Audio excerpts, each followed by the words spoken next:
बिस्मिल्लाहिर्रहमानिर्रहीम। अस्सलामु अलैकुम। मेरा नाम अमजद हुसैन है और मैं फ़िज़िक्स लेक्चरर। आज हम फ़िज़िक्स का पहला चैप्टर स्टार्ट करते हैं, चैप्टर नंबर 12, इलेक्ट्रोस्टैटिक्स।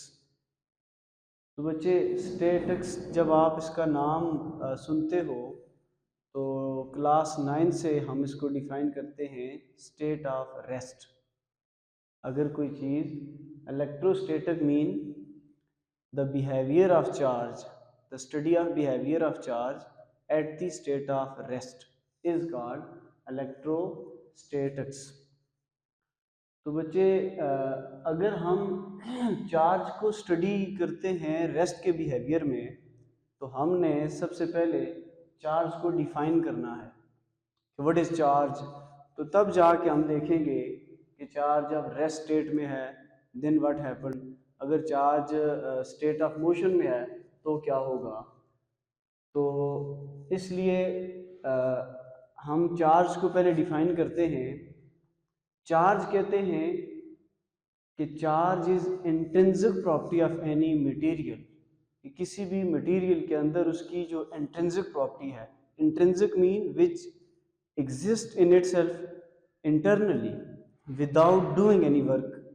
एक होता है ना, केमिस्ट्री में हम पढ़ते हैं एक्सट्रिंसिक। एक्सट्रिंसिक वो होता है जो आप बाहर से कोई चीज़ डोपिंग करो, बाहर से एडिशन हो। तो इंट्रिंसिक मीन किसी भी बॉडी के ऊपर चार्ज का होना, ये उसकी इंटरनल प्रॉपर्टी है। तो बच्चे, हमारा मेन जो टॉपिक है वो पहला है जी कूलम्स लॉ। तो कूलम लॉ को हम अगर स्टेटमेंट देखें कि the force between two point charge is directly proportional to the product of magnitude of charge and inversely proportional to the square of distance between them. तो बच्चे, coulomb law ये कहता है कि अगर हमारे पास दो चार्जेस हों, लेट्स सपोज हम कहते हैं one charge is Q1 and the other is Q2, तो इन दो के दरमियान एक फोर्स होगी जो उनके मैग्नीट्यूड के डायरेक्टली प्रोपोर्शनल होगी। What do you mean by magnitude?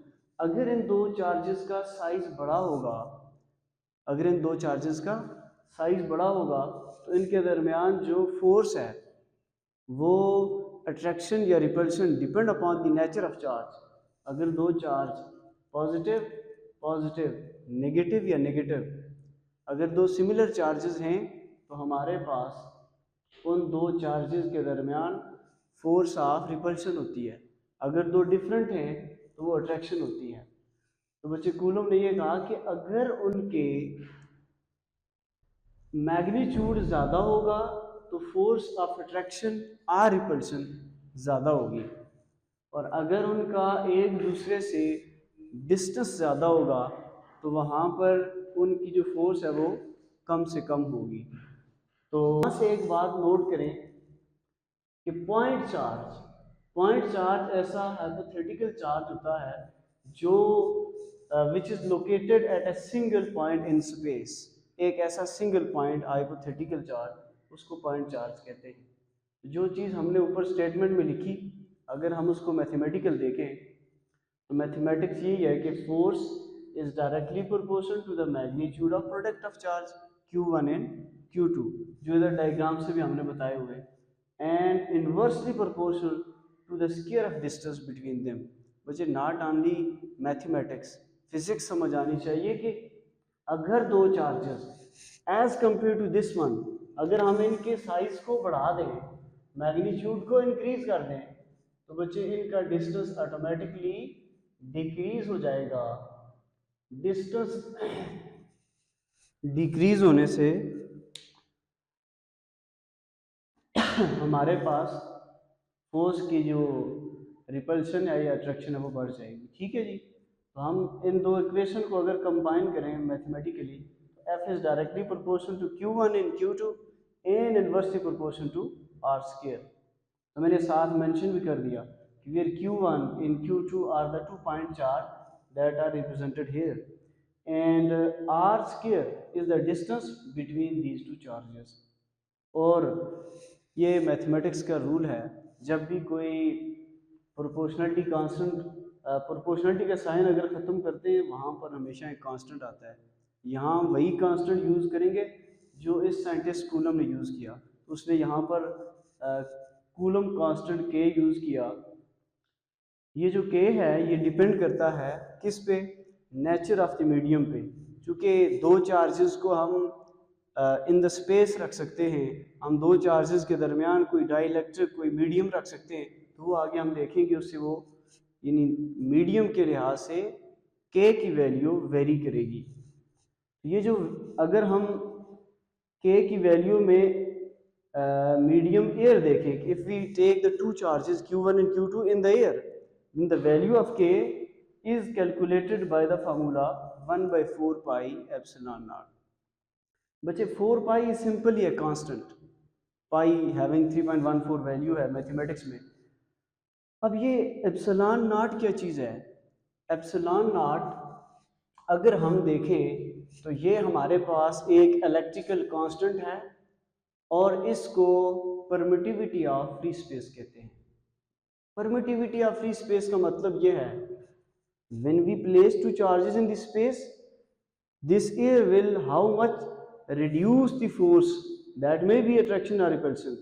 अगर हम परमिटिविटी का नाम देखो, निकला ही परमिट से निकला हुआ है, तो बच्चे परमिटिविटी मीन कि दो चार्जेस को जब आप स्पेस में रखोगे, एयर में रखोगे, तो एयर इन दो चार्जेस की फोर्स को कितनी उसमें रेजिस्टेंस हाइल करती है, कितना अपोज करती है, इसको कहते हैं परमिटिविटी ऑफ फ्री स्पेस।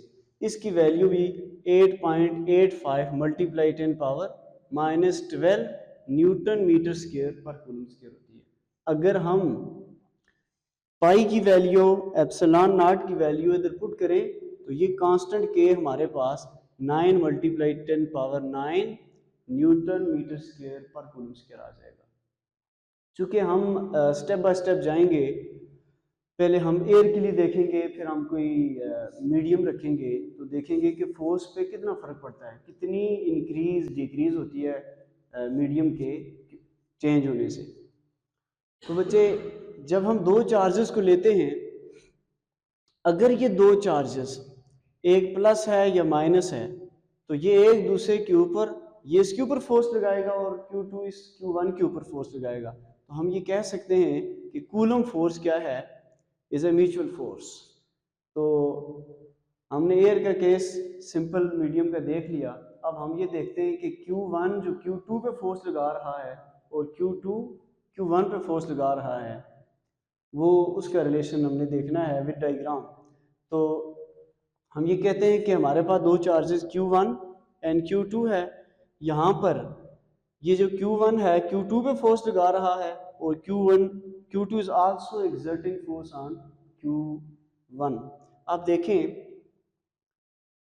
अगर हम यहाँ पर ये कहें कि F21 वो फोर्स है जो किससे लग रही है, Q1 on Q2, और R21 ये किसको इंडिकेट कर रहा है, जब इसकी फोर्स इस पे लगेगी तो ऑब्वियसली ये चार्ज थोड़ा सा आगे डिस्प्लेस होगा। तो R21 ये क्या है भाई, यूनिट वेक्टर है that is directed from Q2 to Q1। और सिमिलरली ये जो डायग्राम है देख लें, यहाँ से Q2 exert force on Q1 और उस फोर्स को हमने किससे इंडिकेट किया हुआ भाई, F12 वो फोर्स है that is exerted by the charge Q2 on Q1।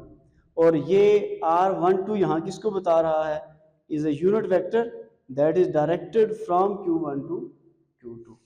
तो बच्चे देखें फर्क कितना सा है, इसकी जो फोर्स है उस डायरेक्शन में है, फ्रॉम लेफ्ट टू राइट आप कह सकते हैं, और इस Q2 की फ्रॉम राइट टू लेफ्ट है। दोनों चार्जेस एक दूसरे के ऊपर फोर्स तो लगा रहे हैं, फर्क कितना सा है, एक from left to right and the other is from right to left. तो अगर हम इस कूलम फोर्स को म्यूचुअल फोर्स के लिए अगर हम F12 और F21 के लिए लिखें, तो बच्चे हमने चूंकि फोर्स को ये लिखा था F is equal to 1/4 pi epsilon not Q1 Q2 by R square.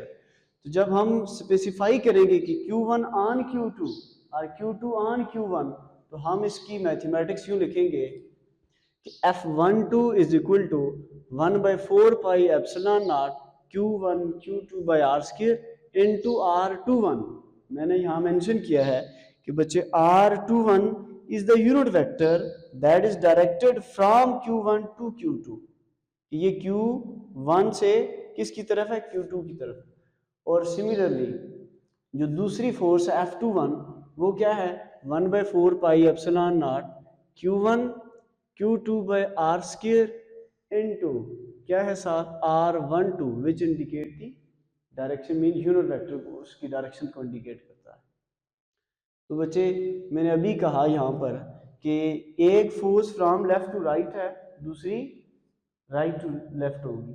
तो यहाँ से F12 is equal to F21 but negative sign is here which indicate opposite direction।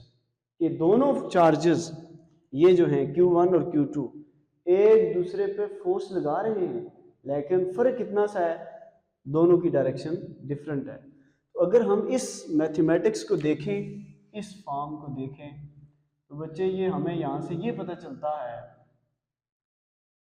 Coulomb law is also resemble with Newton third law. वो भी यही कहता है Newton third law कि action in reaction are equal but opposite in direction. Q1 in Q2 is are equal forces but direction क्या है, दोनों की अपोजिट है।